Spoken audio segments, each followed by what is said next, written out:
Hello my dears, എല്ലാവർക്കും ദക്ഷയുടെ പുതിയൊരു വീഡിയോയിലേക്ക് സ്വാഗതം.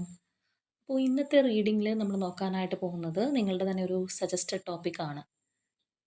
നിങ്ങളുടെ റിലേഷൻഷിപ്പിൽ നിങ്ങളുടെ വ്യക്തി എടുക്കാൻ പോകുന്ന ന്യൂ ഡിസിഷൻ എന്താണ്, എങ്ങനെ ഈ ഒരു റിലേഷൻഷിപ്പുമായിട്ട് മുന്നോട്ട് പോകാം, അല്ലെങ്കിൽ എന്താണ് ഈ ഒരു റിലേഷൻഷിപ്പിനെ കുറിച്ച് ആ ഒരു വ്യക്തി എടുക്കുന്ന തീരുമാനം എന്നുള്ളതാണ് നമ്മളിവിടെ നോക്കാനായിട്ട് പോകുന്നത്.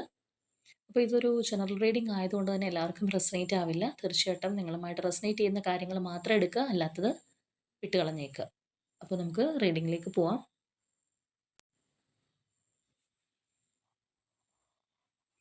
അപ്പോൾ നമ്മൾ ഓൾറെഡി ക്ലെൻസ് ചെയ്ത് വെച്ചിരിക്കുന്ന കാർഡ്സാണ്. അപ്പോൾ നമുക്ക് നോക്കാം എന്താണ് നിങ്ങൾക്കിടയിലുള്ള പ്രശ്നം, അല്ലെങ്കിൽ ഈ ഒരു റിലേഷൻഷിപ്പിൻ്റെ സിറ്റുവേഷൻ എന്താണ്, അല്ലെങ്കിൽ എന്താണ് നിങ്ങളുടെ വ്യക്തി പലട്ടിക്കൊണ്ടിരിക്കുന്നത് എന്നുള്ളത് നോക്കാം.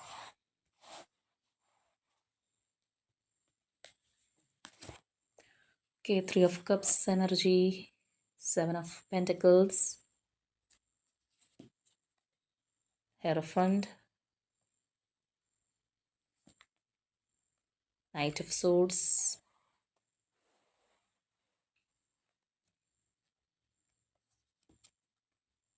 Two of Swords, 8 of Swords, Strength,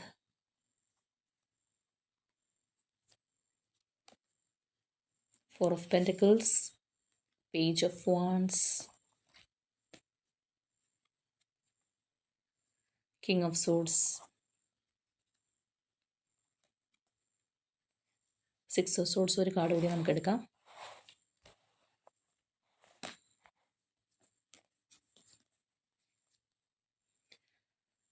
okay, empress ആണ് വന്നിരിക്കുന്നത്. അപ്പോൾ നമുക്കിനി ഇതൊന്ന് അറേഞ്ച് ചെയ്തിട്ട് വരാം. അപ്പോൾ ഇവിടെ നമുക്ക് കാണാനായിട്ട് കഴിയുന്നത് വളരെ നല്ല രീതിയിൽ പോയൊരു റിലേഷൻഷിപ്പ് ആയിരിക്കാം, വളരെ അണ്ടർസ്റ്റാൻഡിംഗ് ആയിട്ട് പോയൊരു ബന്ധമായിരിക്കാം, ചിലപ്പോൾ വളരെ ആത്മാർത്ഥമായിട്ടുള്ള സുഹൃത്തുക്കൾ, അല്ലെങ്കിൽ ആ ഒരു രീതിയിൽ നിന്നൊക്കെ ഒരു റിലേഷൻഷിപ്പിലേക്ക് വന്നിട്ടുള്ള ഒരു ബന്ധമായിരിക്കാം, അല്ലെങ്കിൽ പരസ്പരം മനസ്സിലാക്കിയ രണ്ട് വ്യക്തികളായിരിക്കാം. പക്ഷേ ഇവിടെ നിങ്ങൾ തമ്മിൽ ഒരുപാട് കാര്യങ്ങൾക്ക് വ്യത്യാസം ഉണ്ടാവാനായിട്ടുള്ള, അല്ലെങ്കിൽ ഡിഫറൻസ് ഉണ്ടാവാനുള്ള ഒരു സാധ്യതയുണ്ട്. ഇപ്പോൾ പറയുകയാണെന്നുണ്ടെങ്കിൽ ചിലപ്പോൾ രണ്ടുപേരുടെയും സാമ്പത്തികമായിട്ടുള്ള കാര്യങ്ങൾ രണ്ട് തട്ടിലായിരിക്കാം, അല്ലെങ്കിൽ വിദ്യാഭ്യാസത്തിൻ്റെ കാര്യത്തിൽ വെവ്വേറെ ആയിരിക്കാം, ചിലപ്പോൾ നിങ്ങളുടെ ലാംഗ്വേജ്, അല്ലാന്നുണ്ടെങ്കിൽ നിങ്ങളുടെ റിലീജിയൻ, കാസ്റ്റ്, ഇങ്ങനെ പല കാര്യങ്ങളും ചിലപ്പോൾ വിഭിന്നമായിട്ട് നിന്ന രണ്ട് വ്യക്തികളായിരിക്കാം. അപ്പോൾ അതുകൊണ്ട് തന്നെ നിങ്ങൾ തമ്മിൽ ഭയങ്കരമായിട്ടുള്ളൊരു അണ്ടർസ്റ്റാൻഡിങ് ഉണ്ടെന്നുണ്ടെങ്കിൽ പോലും മറ്റുള്ളവരുടെ മുൻപിൽ എന്തെങ്കിലുമൊക്കെ വ്യത്യാസമുള്ള വ്യക്തികളായിട്ട് ചിലപ്പോൾ നിങ്ങളെ ഫീൽ ചെയ്തിട്ടുണ്ടാവാം. ചിലപ്പോൾ സ്റ്റാർട്ടിങ്ങിൽ നിങ്ങൾക്ക് അറിയുന്ന ഒരു കാര്യമായിരിക്കും. ഇതിപ്പോൾ വിവാഹം കഴിക്കാത്ത വ്യക്തികൾ, അല്ലെങ്കിൽ വിവാഹത്തിന് വേണ്ടി പ്ലാൻ ചെയ്തിരുന്ന രണ്ട് വ്യക്തികൾ ഇഷ്ടപ്പെട്ടിരുന്നു, അങ്ങനെയൊക്കെ ആണെന്നുണ്ടെങ്കിൽ ചിലപ്പോൾ നിങ്ങൾക്ക് തന്നെ അറിയാം നിങ്ങളുടെ ഇഷ്ടം വളരെ ഡീപ്പാണെന്നുണ്ടെങ്കിൽ പോലും ചിലപ്പോൾ വീട്ടിൽ സമ്മതിക്കുമോ, ഫാമിലി അക്സെപ്റ്റ് ചെയ്യുമോ എന്നൊക്കെ ഉള്ളൊരു ഡൗട്ട് നിങ്ങൾക്ക് അന്നേ ഉണ്ടായിരുന്നിരിക്കാം. അല്ലെന്നുണ്ടെങ്കിൽ അതുപോലുള്ളൊരു സിറ്റുവേഷൻ ഇതിനകത്ത് ഉണ്ടാവാനുള്ള ചാൻസ് കൂടുതലാണ്. അതായത് നിങ്ങൾ തമ്മിൽ വലിയ ഇഷ്ടമാണ്, സ്നേഹമാണ്, പരസ്പരം അണ്ടർസ്റ്റാൻഡിംഗ് ഒക്കെ ഉണ്ടെന്നുണ്ടെങ്കിലും ചിലപ്പോൾ എന്തെങ്കിലുമൊക്കെ പ്രോബ്ലംസ് ഈ ഒരു റിലേഷൻഷിപ്പിൽ വന്നേക്കാം എന്നുള്ളൊരു ധാരണ ആദ്യമേ നിങ്ങൾക്ക് തന്നെ ചിലപ്പോൾ ഫീൽ ചെയ്തിട്ടുണ്ടാവാം. എങ്കിൽ കൂടിയും നിങ്ങളുടെ ആ ഒരു ഇഷ്ടത്തിൻ്റെ പുറത്ത് മുന്നോട്ട് പോയ ഒരു റിലേഷൻഷിപ്പ് ആയിരിക്കും ഇത്. കാരണം നമ്മളിവിടെ നോക്കുകയാണെന്നുണ്ടെങ്കിൽ തീർച്ചയായിട്ടും ഈ ഒരു റിലേഷൻഷിപ്പിനകത്ത് ഒരു ഗ്രോത്ത് ഉണ്ടാവും, അല്ലാന്നുണ്ടെങ്കിൽ നിങ്ങൾ ആഗ്രഹിച്ച ഒരു ലെവലിലേക്ക് വരാൻ കഴിയും എന്ന് നിങ്ങൾ ഒരുപാട് ചിന്തിച്ചതായിട്ട് തന്നെ നമുക്കിവിടെ കാണാം. അതായത് ഫ്യൂച്ചറിൽ ഈ ഒരു റിലേഷൻഷിപ്പ് നല്ല രീതിയിലേക്ക് കൊണ്ടുപോകാൻ സാധിക്കും എന്നുള്ള ഒരു ചിന്താഗതി ചിലപ്പോൾ നിങ്ങൾക്ക് രണ്ട് പേർക്കും ഉണ്ടായിട്ടുണ്ടാവാം. അല്ലാന്നുണ്ടെങ്കിൽ എന്തെങ്കിലുമൊക്കെ ബേസിക് പ്രോബ്ലംസ് നിങ്ങൾക്കിടയിൽ ഉണ്ടെന്നുണ്ടെങ്കിലും, ഫാമിലിയുടെ എതിർപ്പുണ്ടെന്നുണ്ടെങ്കിലും, അല്ലെങ്കിൽ വേറെ പല രീതിയിലുള്ള എതിർപ്പുകൾ ഇതിനകത്ത് ഉണ്ടെന്നുണ്ടെങ്കിൽ പോലും നിങ്ങളുടെ ഇഷ്ടം വളർത്തിയെടുക്കാനായിട്ട് നിങ്ങൾക്ക് കഴിയും. നിങ്ങൾ വിചാരിക്കുന്ന ലെവലിലേക്ക് ഇത് കൊണ്ടെത്തിക്കാം എന്ന് ചിലപ്പോൾ നിങ്ങൾ ചിന്തിച്ചിട്ടുണ്ടാവാം.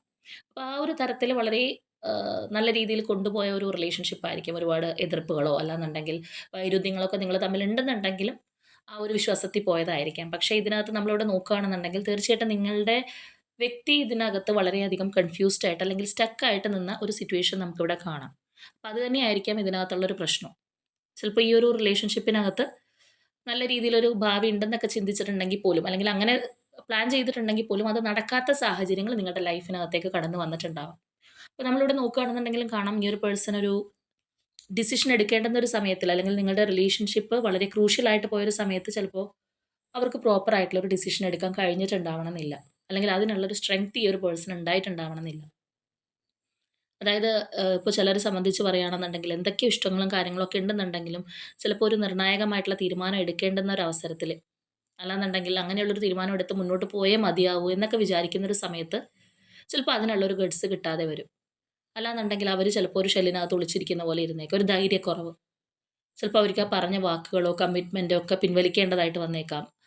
ആ ഒരു തരത്തിൽ അല്ലെങ്കിൽ വളരെ സൈലൻ്റ് ആയിട്ട് ഇരിക്കേണ്ടി വന്നേക്കാം. അപ്പോൾ അങ്ങനെയുള്ള എന്തൊക്കെയോ ഒരു സിറ്റുവേഷൻ ഇതിനകത്ത് ഉള്ളതായിട്ട് തന്നെ നമുക്ക് കാണാം. കാരണം ഇവിടെ ഈ ഒരു പേഴ്സൺ അത്രയേറെ വിഷമിച്ചിട്ടുണ്ട്. അല്ലാന്നുണ്ടെങ്കിൽ ആ ഒരു വ്യക്തിയെ സംബന്ധിച്ച് പറയുകയാണെന്നുണ്ടെങ്കിൽ അവർ കൺഫ്യൂസ്ഡ് ആയിട്ട് എന്ത് ചെയ്യണം എന്നറിയാതെ കുഴങ്ങി പോയിട്ടുണ്ട്. അല്ലെങ്കിൽ ഇതിനകത്ത് സ്റ്റക്ക് ആണല്ലോ. ഇപ്പോൾ സ്റ്റക്ക് സിറ്റുവേഷൻ ആണെന്നുണ്ടെങ്കിലും ചിലപ്പോൾ ഈ ഒരു പേഴ്സൺ വിചാരിച്ചാൽ മാറാവുന്ന സ്റ്റക്നെസ്സേ ഉണ്ടാവുള്ളായിരിക്കാം. പക്ഷെ അവർ തന്നെ ചിലവരൊക്കെ അങ്ങനെ ഒരു കാര്യമുണ്ട്. തന്നെ വിചാരിച്ച് കുഴപ്പത്തിലാവുക. അവർ തന്നെ ഒരുപാട് പ്ലാൻ ചെയ്യും, കാൽക്കുലേറ്റ് ചെയ്യും. അല്ലെങ്കിൽ ഞാനിങ്ങനെ ചെയ്തു കഴിഞ്ഞാൽ പ്രശ്നമാവോ? എനിക്കിങ്ങനെയുള്ള കുഴപ്പങ്ങൾ വരുമോ? എന്നൊക്കെ വിചാരിച്ച് ഓവറായിട്ട് തിങ്ക് ചെയ്ത് ടെൻഷൻ അടിച്ച് സ്വയം കുഴപ്പത്തിലാവുന്ന ആൾക്കാരുണ്ട്. ചിലപ്പോൾ അങ്ങനെ ആയിരിക്കാം. എന്താണെന്നുണ്ടെങ്കിലും വളരെ ഒരു സ്റ്റക്ക് സിറ്റുവേഷനിലേക്ക് ഈ ഒരു പേഴ്സൺ പോയിട്ടുണ്ട്. തീരുമാനം എടുക്കാൻ കഴിയാത്ത രീതിയിലൊക്കെ ഈ ഒരു പേഴ്സൺ ആയിരുന്നു എന്നുള്ളത് തന്നെ നമുക്കിവിടെ കാണാം. അപ്പോൾ നമ്മളിവിടെ നേരത്തെ പറഞ്ഞതുപോലെ തന്നെ ഈ ഒരു റിലേഷൻഷിപ്പിനകത്ത് ഈ ഒരു പേഴ്സണ് നിങ്ങൾക്ക് ആദ്യകാലത്ത് തന്ന കമ്മിറ്റ്മെൻറ്റോ അല്ലാന്നുണ്ടെങ്കിൽ നിങ്ങൾക്ക് തന്ന ഹോപ്പോ ഒന്നും പാലിക്കാൻ കഴിയാത്ത രീതിയിലേക്കുള്ള ഒരു മാറ്റം ഇതിനകത്ത് ഉണ്ടായിരുന്നു. അല്ലെങ്കിൽ ഈ ഒരു പേഴ്സൺ അറിഞ്ഞുകൊണ്ടല്ലാന്നുണ്ടെങ്കിൽ പോലും ഒരു ധൈര്യക്കുറവ് കാണിച്ചിട്ടുണ്ട്. അല്ലെങ്കിൽ ഒരു ഭീരുവിനെ പോലെ പെരുമാറി എന്ന് വേണമെങ്കിൽ നമുക്ക് പറയാം. അങ്ങനെയുള്ളൊരു സിറ്റുവേഷനാണ് ചിലപ്പോൾ ഇപ്പോഴും നിങ്ങൾ അങ്ങനെയുള്ളൊരു സിറ്റുവേഷനിലായിരിക്കാം പോയിക്കൊണ്ടിരിക്കുന്നത്. പക്ഷേ നമ്മളിവിടെ നോക്കുകയാണെന്നുണ്ടെങ്കിൽ തീർച്ചയായിട്ടും ഇതിനകത്ത് പോലും നമുക്ക് കാണാം ഈ ഒരു പേഴ്സൺ അവരുടെ ആ ഒരു സ്റ്റക്നെസ് ഉണ്ടെങ്കിൽ അത് മാറ്റിയിട്ടുണ്ട്. അല്ലെങ്കിൽ അതിനകത്ത് ഒരു മാറ്റം വന്നിട്ടുണ്ട് എന്നുള്ളൊരു കാര്യം നമുക്ക് തീർച്ചയായിട്ടും കാണാം. ചിലപ്പോൾ ഇതിനകത്ത് ഇപ്പോൾ നമ്മളിവിടെ പറഞ്ഞതുപോലെ ഒരു പ്രോബ്ലം അല്ലെങ്കിൽ സ്റ്റക്ക് സിറ്റുവേഷനൊക്കെ വന്നതിൻ്റെ ഒരു കാര്യം എന്ന് വെച്ചാൽ എടുത്തടിച്ച് ചിലപ്പോൾ നിങ്ങൾ എന്തെങ്കിലും ഒരു തീരുമാനം ഈ ഒരു റിലേഷൻഷിപ്പിനകത്ത് എടുത്തിട്ടുണ്ടാവാം. ഇപ്പോൾ ഒരു എക്സാമ്പിളായിട്ട് പറയുകയാണെന്നുണ്ടെങ്കിൽ വിവാഹം കഴിക്കാതെ അല്ലെങ്കിൽ വിവാഹം കഴിക്കാൻ പ്ലാൻ ചെയ്തിരുന്ന രണ്ട് വ്യക്തികളാണ്. നിങ്ങളുടെ വീട്ടിലൊക്കെ സാവകാശം അറിയിക്കാം എന്നൊക്കെ വിചാരിച്ചിരിക്കുന്ന ഒരു സമയത്തായിരിക്കാം പെട്ടെന്ന് ഇത് നിങ്ങളുടെ വീട്ടിൽ അറിയുന്ന ഒരു സിറ്റുവേഷൻ വന്നിട്ടുണ്ടാവുക.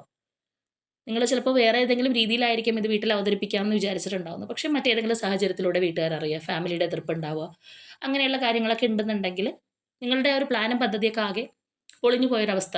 ആ ഒരു സിറ്റുവേഷൻ ആയിരിക്കാം ചിലപ്പോൾ ഈ ഒരു പേഴ്സൺ ഇവിടെ നമ്മൾ പറഞ്ഞതുപോലെ കൺഫ്യൂസ്ഡ് ആയി പോയത്. അല്ലെങ്കിൽ എടുത്തു ചാടിയുള്ള എന്തെങ്കിലും തീരുമാനമോ അല്ലെങ്കിൽ പെട്ടെന്ന് ഈ ഒരു പേഴ്സണായിട്ട് തന്നെ പറയേണ്ടി വരുന്നൊരു സാഹചര്യമൊക്കെ കൊണ്ടായിരിക്കാം. അപ്പോൾ അത് ഓരോരുത്തരുടെ സിറ്റുവേഷൻ എന്താണോ അതിനനുസരിച്ച് എടുക്കുക. പലരും പല വ്യക്തികളായിരിക്കാം. ഇപ്പോൾ ചിലരെ സംബന്ധിച്ച് പറയുമ്പോഴത്തേക്കും ഹസ്ബൻഡ് ആൻഡ് വൈഫ് റിലേഷൻഷിപ്പ് ആണെന്നുണ്ടെങ്കിൽ പോലും ഫാമിലിയുടെ എതിർപ്പുള്ള ആൾക്കാരുണ്ട്. ഫാമിലി നല്ല രീതിക്ക് ജീവിക്കാൻ സമ്മതിക്കാത്ത കപ്പിളെ നമുക്ക് കാണാൻ സാധിക്കാറുണ്ട്.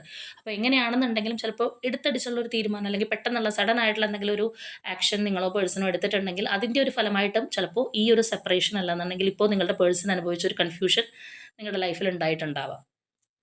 അപ്പോൾ ഇതിനകത്ത് ഇപ്പോൾ ഒരു ചേഞ്ച് നമുക്ക് കാണാനായിട്ട് സാധിക്കുന്നത് ചിലവർക്കിപ്പോൾ ഈ ഒരു ചേഞ്ചിലേക്ക് കടന്നിട്ടുണ്ടാവാം. അല്ലാന്നുണ്ടെങ്കിൽ ചിലരുടെ ലൈഫിലേക്ക് ഇനി വരാനായിട്ട് ജസ്റ്റ് നിയർ ഫ്യൂച്ചറിൽ വരാൻ പോകുന്ന ഒരു കാര്യമായിരിക്കാം. അതായത് ഇവിടെ ഈ ഒരു പേഴ്സണെ സംബന്ധിച്ച് പറയുമ്പോഴത്തേക്കും അവർ വളരെയധികം കൺഫ്യൂസ്ഡ് ആയിരുന്നു. നിങ്ങളെയും തള്ളിക്കളയാൻ പറ്റില്ല. അല്ലെങ്കിൽ ഓപ്പോസിറ്റ് നിൽക്കുന്ന ആ ഒരു തേർഡ് പാർട്ടി ആരാണോ അല്ലെങ്കിൽ ആ ഒരു സിറ്റുവേഷൻ എന്താണോ അതും തള്ളിക്കളയാൻ പറ്റാത്തൊരു സാഹചര്യമൊക്കെ ആയിട്ട് ആകെ വിഷമിച്ചിരുന്ന ഒരു വ്യക്തിയാണെന്നുണ്ടെങ്കിൽ അവർക്കിപ്പോൾ നിങ്ങളെ വല്ലാതെ മിസ് ചെയ്യുന്നുണ്ട്. അല്ലാന്നുണ്ടെങ്കിൽ നിങ്ങളോട് ഒരുപാട് അട്രാക്ഷൻ തോന്നുന്നുണ്ട്. അതായത് നിങ്ങൾ വിട്ട് കളയാനായിട്ട് ഈ ഒരു പേഴ്സണ് കഴിയുന്നില്ല എന്നുള്ളതാണ്. നമ്മളിപ്പോൾ ഒരു റിലേഷൻഷിപ്പിനകത്ത് ഉണ്ടെങ്കിലും അല്ല നമ്മളതിൽ നിന്ന് സെപ്പറേറ്റ് ആയ പോലെ മാറി നിൽക്കുകയാണെന്നുണ്ടെങ്കിൽ നമ്മളുടെ മനസ്സാണ് അവിടെ കൂടുതൽ കാര്യങ്ങൾ നിയന്ത്രിക്കുന്നത്. നമുക്കത് വേണോ വേണ്ടയോ? ഇപ്പോൾ നമ്മൾ അതിനകത്ത് രണ്ടുപേരും മിണ്ടുന്നില്ല എന്ന് വിചാരിച്ചു കഴിഞ്ഞാലും മനസ്സിനകത്ത് ആ ഒരു പേഴ്സണോട് ഒരുപാട് ഇഷ്ടം, കാണണം, സംസാരിക്കണം എന്നുള്ള തോന്നലൊക്കെ ഉണ്ടെന്നുണ്ടെങ്കിൽ ആ ഒരു റിലേഷൻഷിപ്പിൽ നിന്ന് വിട്ടു പോകുന്നു എന്ന് നമുക്ക് പറയാൻ കഴിയില്ല. ചിലപ്പോൾ പുറമെ പ്രത്യക്ഷത്തിൽ അത് വർക്കിംഗ് അല്ല എന്ന് തോന്നിക്കഴിഞ്ഞാൽ പോലും മാനസികമായിട്ട് അതിനകത്ത് രണ്ടുപേരും അങ്ങോട്ടും ഇങ്ങോട്ടും കണക്റ്റ് ആയിക്കൊണ്ടിരിക്കുന്ന ഒരു അവസ്ഥയായിരിക്കും. അപ്പോൾ ഇവിടെ ആ ഒരു അട്രാക്ഷൻ നമുക്ക് കാണാം. ഒരു പക്ഷേ നിങ്ങൾ അത്രത്തോളം ഈ ഒരു റിലേഷൻഷിപ്പിന് വേണ്ടി പ്രാർത്ഥിച്ചിട്ടുണ്ടാവാം, മാനിഫെസ്റ്റ് ചെയ്തിട്ടുണ്ടാവാം, യൂണിവേഴ്സിനോട് അപേക്ഷിച്ചിട്ടുണ്ടാവാം. ചിലപ്പോൾ നിങ്ങളുടെ വ്യക്തിയാണെന്നുണ്ടെങ്കിൽ എന്തെങ്കിലുമൊക്കെ ഒരു മാറ്റം ഇതിനകത്ത് വരുത്താൻ പറ്റണേ എന്നൊക്കെ വിചാരിച്ചിട്ടുണ്ടാവും. അപ്പോൾ എന്താണെന്നുണ്ടെങ്കിലും നിങ്ങളുടെ വ്യക്തിക്ക് വളരെയധികം നിങ്ങളെ ഒരു മിസ് ചെയ്യാൻ കഴിയാത്ത രീതിയിലുള്ള ഒരു സ്റ്റക്നെസ് ഇതിനകത്തുണ്ട്. അല്ലെങ്കിൽ അവർക്ക് വിട്ട് കളയാൻ തോന്നുന്നില്ല എന്നുള്ളതാണ്. ഇവിടെയും നമുക്ക് അത് തന്നെയാണ് കാണുന്നത്. കാരണം ഈ ഒരു പേഴ്സൺ നെഞ്ചോടടുപ്പിച്ച് വെച്ചിരിക്കുകയാണ്. കാരണം എന്തൊക്കെ പ്രതിസന്ധികളുണ്ടെങ്കിലും ചിലപ്പോൾ അപ്പുറത്ത് നിൽക്കുന്ന ഈ ഒരു തേർഡ് പാർട്ടി അല്ലെങ്കിൽ നിങ്ങളുടെ റിലേഷൻഷിപ്പിനെ എതിർക്കുന്ന ഒരു ഫാക്ടർ എന്താണോ അതും ഈ ഒരു പേഴ്സണ് പ്രിയപ്പെട്ടതൊക്കെ ആയിരിക്കാം. പക്ഷേ നിങ്ങളെ ഉപേക്ഷിച്ച് കളയാൻ പറ്റുന്നില്ല എന്നുള്ളൊരു മാനസികാവസ്ഥയിലൂടെയാണ് ഇപ്പോൾ ഈ ഒരു പേഴ്സൺ പോയിക്കൊണ്ടിരിക്കുന്നത്.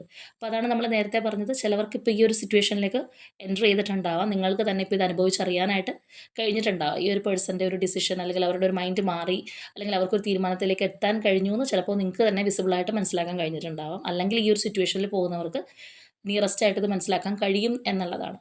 കാരണം ഇവർക്ക് ഇവിടെ നിങ്ങളെ മിസ് ചെയ്യേ വേണ്ട. നിങ്ങളുടെ കാര്യത്തിൽ ഈ ഒരു പേഴ്സൺ ഒരുപാട് പൊസസീവാണ്. അല്ലാന്നുണ്ടെങ്കിൽ നിങ്ങളെ മറ്റാരുടെയും സ്വന്തമാവാനോ നഷ്ടപ്പെടാനോ ഈ ഒരു പേഴ്സൺ ആഗ്രഹിക്കുന്നില്ല. ഇതെന്ന് പറയുമ്പോഴത്തേക്കും ഒരു ഇൻസെക്യൂർ ആയിട്ടുള്ള ഒരു സംഭവം കൂടിയാണ്. നിങ്ങളുടെ കാര്യത്തിൽ അവർക്കിപ്പോൾ പേടി തോന്നുന്നുണ്ട്. അവരുടേത് മാത്രമായിരുന്നു നിങ്ങളെന്നൊക്കെ വിചാരിച്ചിരുന്ന ഒരു വ്യക്തിയാണെന്നുണ്ടെങ്കിൽ ഇപ്പോൾ ആ ഒരു പേഴ്സണൊരു പേടിയുണ്ട്. നഷ്ടപ്പെട്ടു പോവോ? അല്ലെങ്കിൽ നിങ്ങൾ എന്നേക്കുമായിട്ട് കൈവിട്ട് പോവോ എന്നൊക്കെ ചിന്തിക്കുന്ന ഒരു വ്യക്തിയുടെ എനർജിയാണ്. അപ്പോൾ അതുകൊണ്ട് തന്നെ അവർ ഇവിടെ തീർച്ചയായിട്ടും ഒരു സ്റ്റേബിൾ ആയിട്ടുള്ള ഡിസിഷൻ എടുത്തിട്ടുണ്ട്. കാരണം അവർക്കിപ്പോൾ ഒരു ക്ലാരിറ്റി ഉണ്ട്. ഇപ്പോൾ ഇവിടെ നമ്മൾ നോക്കുകയാണെന്നുണ്ടെങ്കിൽ വളരെ കൺഫ്യൂസ്ഡ് ആയിട്ട് കണ്ണ് കെട്ടിയിരിക്കുന്ന ഒരു അവസ്ഥയിൽ നിൽക്കുന്ന ഒരു വ്യക്തിയാണെന്നുണ്ടെങ്കിൽ ഇപ്പോൾ നമുക്ക് നോക്കിക്കഴിഞ്ഞാൽ കാണാം വളരെ ബോൾഡായിട്ട് സ്ട്രോങ് ആയിട്ട് നിൽക്കുകയാണ്. അവർക്ക് അത്രയും ഒരു മെൻ്റൽ ക്ലാരിറ്റി അല്ലെങ്കിൽ ആ ഒരു പവർ അവരുടെ മുഖത്ത് നമുക്ക് കാണാൻ സാധിക്കും. അതായത് മനസ്സുകൊണ്ട് അവരൊരു തീരുമാനം എടുത്തിട്ടുണ്ട്. നിങ്ങൾ വിട്ട് കളയണ്ട. എന്തൊക്കെ പ്രതിസന്ധികൾ വന്നു കഴിഞ്ഞാലും ഇത് വിട്ട് കളയണ്ട, അല്ലെങ്കിൽ ഈ ഒരു റിലേഷൻഷിപ്പ് ഞാൻ ഉപേക്ഷിക്കില്ല, എനിക്കിത് വേണം എന്ന് ചിന്തിക്കുന്ന ആ ഒരു മൈൻഡാണ്. അപ്പോൾ അവരിവിടെ തീർച്ചയായിട്ടും ഉപേക്ഷിച്ച് കളയാനായിട്ട് അല്ലെങ്കിൽ പുറംതിരിഞ്ഞ് നിൽക്കാനായിട്ട് ആഗ്രഹിക്കുന്നത് എന്താണോ അവരിപ്പോൾ നിങ്ങളിൽ നിന്ന് വിലക്കിയ ആ ഒരു സിറ്റുവേഷൻ അല്ലെങ്കിൽ ആ ഒരു ഫാക്ടർ, അതിൽ നിന്ന് പുറത്തേക്ക് വരാമെന്നാണ് ആ ഒരു പേഴ്സൺ ചിന്തിക്കുന്നത്. അത് വേണ്ട, എനിക്കിത് മതി എന്നുള്ള ഒരു തോന്നലാണ്. അല്ലെങ്കിൽ അതിനത്ര ഇമ്പോർട്ടൻസ് കൊടുക്കുന്നില്ല. അത് ആരുടെയെങ്കിലും വാക്കുകളോ കാര്യങ്ങളോ ഒക്കെ ആണെന്നുണ്ടെങ്കിൽ തീർച്ചയായിട്ടും അതിന് ആ ഒരു പേഴ്സൺ ഇപ്പോൾ അത്രയും വില വെക്കുന്നില്ല. കാരണം അവർ ഈ ഒരു സമയത്ത് അവരുടെ കാര്യത്തിന് ഒരുപാട് ഇമ്പോർട്ടൻസ് കൊടുക്കുന്നുണ്ട്. അപ്പോൾ അവർക്ക് നിങ്ങളെ മിസ് ചെയ്യാൻ കഴിയില്ല, അല്ലെങ്കിൽ നിങ്ങൾ നഷ്ടപ്പെട്ടു പോകുമെന്നൊക്കെ ഭയമുള്ളത് കൊണ്ട് തന്നെ ഇനി എന്തൊക്കെ പ്രശ്നം ഉണ്ടായിക്കഴിഞ്ഞാലും വേണ്ടില്ല, എനിക്ക് ഈ ഒരു വ്യക്തി തന്നെ മതി, അല്ലെങ്കിൽ ഞാൻ ഇതിന് വേണ്ടിയിട്ട് ആക്ഷൻ എടുക്കും എന്നുള്ളൊരു മൈൻഡിലേക്ക് ഈ ഒരു പേഴ്സൺ വന്നിട്ടുണ്ട്. അപ്പോൾ അത്രയും നമ്മൾ ആദ്യമേ പറഞ്ഞതുപോലെ അത്രയും ഡീപ്പായിട്ട് പോയ സ്ട്രോങ് ആയിട്ട് പോയിട്ടുള്ളൊരു ബന്ധമാണിത്. ഇടക്കാലത്ത് വന്ന ഒരു പ്രശ്നങ്ങൾ അല്ലെങ്കിൽ ഈ ഒരു പേഴ്സൺ കാണിച്ച ധൈര്യക്കുറവൊക്കെ തന്നെയാണ് ഇതിനകത്ത് ഒരു വലിയ പ്രോബ്ലമായിട്ട് മാറിയത്. ചിലപ്പോൾ ഈ ഒരു വ്യക്തിക്ക് പണ്ടേ ഈ ഒരു തീരുമാനം എടുക്കാമായിരുന്നു. പക്ഷേ ചില കാര്യങ്ങളിൽ പെട്ട് സ്റ്റക്ക് ആയതുകൊണ്ടോ സിറ്റുവേഷനെ പേടിച്ചോ അല്ലെങ്കിൽ തേർഡ് പാർട്ടിയോടുള്ള താല്പര്യം കൊണ്ടൊക്കെ ആയിരിക്കും അതൊന്നും ചെയ്യാതെ ഇരുന്നത്. പക്ഷേ ഇപ്പോൾ നമ്മളിവിടെ പറഞ്ഞതുപോലെ അവർ തീർച്ചയായിട്ടും ആക്ഷൻ എടുക്കാൻ ഒരുപാട് ആഗ്രഹിക്കുന്നുണ്ട്. അല്ലാന്നുണ്ടെങ്കിൽ ഈ ഒരു റിലേഷൻഷിപ്പ് വേണം, നഷ്ടപ്പെടുത്തരുത് എന്ന് ആഗ്രഹിക്കുന്നുണ്ട്. അപ്പം നമുക്കിവിടെ കാണാം ആ ഒരു എംപ്രസ് എനർജിയാണ്. തീർച്ചയായിട്ടും എംപ്രസ് എനർജി എന്ന് പറയുമ്പോൾ ഒരു ഗ്രോത്താണ്, ഡെവലപ്മെൻ്റ് ആണ്, പ്രോഗ്രസ് ആണ്. റിലേഷൻഷിപ്പ് പ്രോഗ്രസ് ആയിട്ട് മുന്നോട്ട് കൊണ്ടുപോകാനായിട്ട് അവർ ആഗ്രഹിക്കുന്നുണ്ട്. അവരുടെ മൈൻഡിൽ അത്രത്തോളം അവർ ഇപ്പോൾ ഈ ഒരു റിലേഷൻഷിപ്പ് ആഗ്രഹിക്കുന്നുണ്ട്, അല്ലെങ്കിൽ ഈ ഒരു റിലേഷൻഷിപ്പ് നെക്സ്റ്റ് ലെവലിലേക്ക് പോകാൻ, ആ ഒരു ഡീപ്പനിങ്ങിലേക്ക് പോകാനുള്ള ഒരു ചിന്താഗതിയിലാണ് ഈ ഒരു വ്യക്തി ഇപ്പോൾ ഇരിക്കുന്നത്. അപ്പോൾ ഇത് ആരുടെയൊക്കെ പേഴ്സൺസിൻ്റെ എനർജി ആണെന്ന് അറിയില്ല. ആരുടെ വ്യക്തിയുടെ ആണെന്നുണ്ടെങ്കിലും നല്ലൊരു രീതിയിലൊരു മനംമാറ്റം ഈ വ്യക്തിക്ക് വന്നിട്ടുണ്ട്. ചില കേസിൽ മനംമാറ്റം എന്ന് പറയാൻ പറ്റില്ല. കാരണം അവർക്ക് നിങ്ങളെ വിട്ടുകളയണമെന്ന് നേരത്തെയും ആഗ്രഹം ഉണ്ടായില്ല. അതുകൊണ്ടാണല്ലോ കൺഫ്യൂസ്ഡ് ആയിപ്പോയത്. ആഗ്രഹം ഉണ്ടെങ്കിൽ അപ്പം തന്നെ ഉപേക്ഷിച്ചിട്ട് പോകുമായിരുന്നു. പക്ഷേ വളരെയധികം ഒരു മെൻ്റൽ കോൺഫ്ലിക്റ്റിലൊക്കെ ആയിരുന്നെങ്കിൽ ഇപ്പോൾ ഒരു തീരുമാനം എടുത്തിട്ടുണ്ട് ഈ ഒരു പേഴ്സൺ. എനിക്കിത് ഉപേക്ഷിച്ച് കളയാൻ പറ്റില്ല, ആർക്കും വേണ്ടി ഞാൻ സാക്രിഫൈസ് ചെയ്യില്ല, എനിക്കിത് വേണം എന്നുള്ള ആ ഒരു ഡിസിഷൻ അല്ലെങ്കിൽ അവരുടെ ആ ഒരു എനർജി നമുക്ക് സ്ട്രോങ് ആയിട്ട് ഇതിനകത്ത് കാണാനായിട്ട് കഴിയുന്നുണ്ട്. അപ്പോൾ നമുക്കിവിടെ കൂടുതൽ കാർഡ്സിലേക്കൊന്നും പോവാതെ തന്നെ നെക്സ്റ്റ് ഒരു ഡെക്ക് എടുക്കാതെ തന്നെ നമുക്ക് കാണാനായിട്ട് കഴിയുന്നുണ്ട് ഈ ഒരു പേഴ്സൺ എടുത്ത ഒരു ന്യൂ ഡിസിഷൻ എന്താണ്, അല്ലാന്നുണ്ടെങ്കിൽ എന്താണ് ഇപ്പോൾ ഈ ഒരു റിലേഷൻഷിപ്പിനെ സംബന്ധിച്ച് അവരുടെ മനസ്സിലുള്ള ആ ഒരു തീരുമാനം എന്നുള്ളത്. അപ്പോൾ എന്താണെന്നുണ്ടെങ്കിലും നമുക്ക് അവരുടെ ഒരു നെക്സ്റ്റ് ആക്ഷൻ എന്താണെന്നുള്ളത് ജസ്റ്റ് ഒന്ന് എടുത്തു നോക്കാം.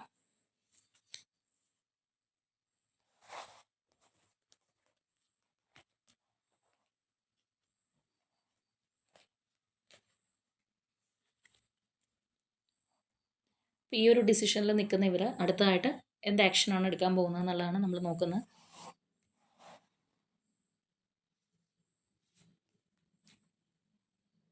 ഓക്കെ, തീർച്ചയായിട്ടും മെസ്സഞ്ചർ ഓഫ് ഫയർ ആണ്. തീർച്ചയായിട്ടും ഈ ഒരു വ്യക്തി വളരെ സ്ട്രോങ് ആയിട്ട് തന്നെ നിങ്ങളിലേക്ക് കടന്നു വരും എന്നുള്ളത് നമുക്ക് കാണാം. ഒരു ആക്ഷൻ എടുക്കും, ആ ഒരു ഫയർ എനർജിയാണ്. തീർച്ചയായിട്ടും അവർ സ്ട്രോങ് ആക്ഷൻ എടുക്കും. നിങ്ങളെ കമ്മ്യൂണിക്കേറ്റ് ചെയ്യും, നിങ്ങളെ കോൺടാക്റ്റ് ചെയ്യും, നിങ്ങളോട് അവരുടെ മനസ്സിലുള്ള കാര്യങ്ങൾ പറയും, അല്ലെങ്കിൽ എന്താണ് അവരുടെ ഒരു ഐഡിയ എന്നുള്ളത് തീർച്ചയായിട്ടും അവർ നിങ്ങളെ അറിയിക്കും എന്നുള്ളതാണ്. അപ്പോൾ ചിലർക്ക് ഇതിനോടകം തന്നെ കോൺടാക്റ്റ് കിട്ടിയിട്ടുണ്ടാവാം. അതാണ് നമ്മൾ നേരത്തെ പറഞ്ഞത്. പലരും പല സിറ്റുവേഷനിലായിരിക്കാം, ചിലർ ഈ ഒരു സ്റ്റേജിലായിരിക്കാം, പക്ഷേ കോൺടാക്റ്റ് വന്നിട്ടുണ്ടാവില്ല. സ്റ്റിൽ ആ ഒരു പേഴ്സൺ സൈലൻ്റ് ആയിട്ടിരിക്കുന്ന ഒരു അവസ്ഥയോ അല്ലെങ്കിൽ ഒന്ന് ബ്രേക്കപ്പിലൊക്കെ ഇരിക്കുന്ന അവസ്ഥയായിരിക്കാം, സെപ്പറേഷനിൽ പോയൊരവസ്ഥയായിരിക്കാം. ചിലർക്ക് ഇതിനോടകം തന്നെ ഈ ഒരു വ്യക്തിയുടെ ഒരു മനസ്സറിഞ്ഞുകൊണ്ടുള്ളൊരു മെസ്സേജ് നിങ്ങൾക്ക് വന്നിട്ടുണ്ടാകും. അപ്പം അങ്ങനെ വന്നവരാണെന്നുണ്ടെങ്കിൽ തീർച്ചയായിട്ടും കമൻറ്റ് ചെയ്യുക. അപ്പോൾ ഇനി നമുക്ക് വേണമെന്നുണ്ടെങ്കിൽ കുറച്ച് ക്ലൂസ് കൂടി എടുത്ത് നോക്കാം.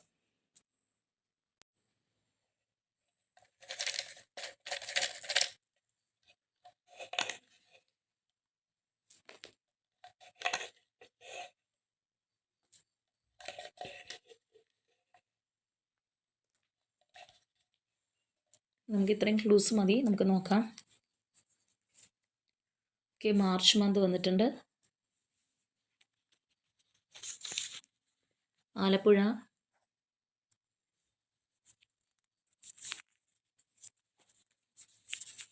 number 3,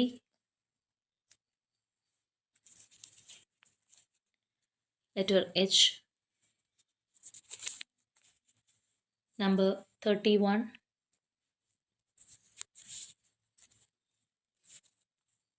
കാർത്തിക നക്ഷത്രം,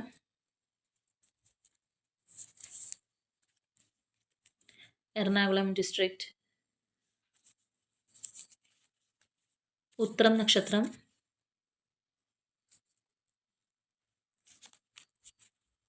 December month, Leo zodiac sign, Trivandrum, number 24, May month, letter S, letter P,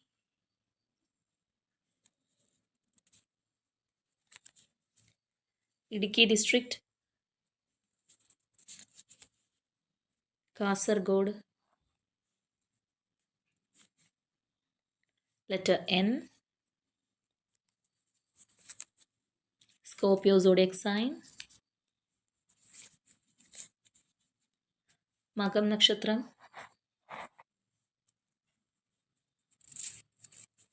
number 18, number 10,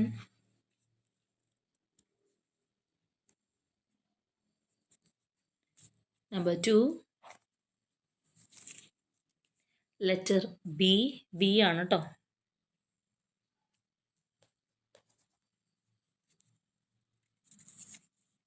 number 1, letter K,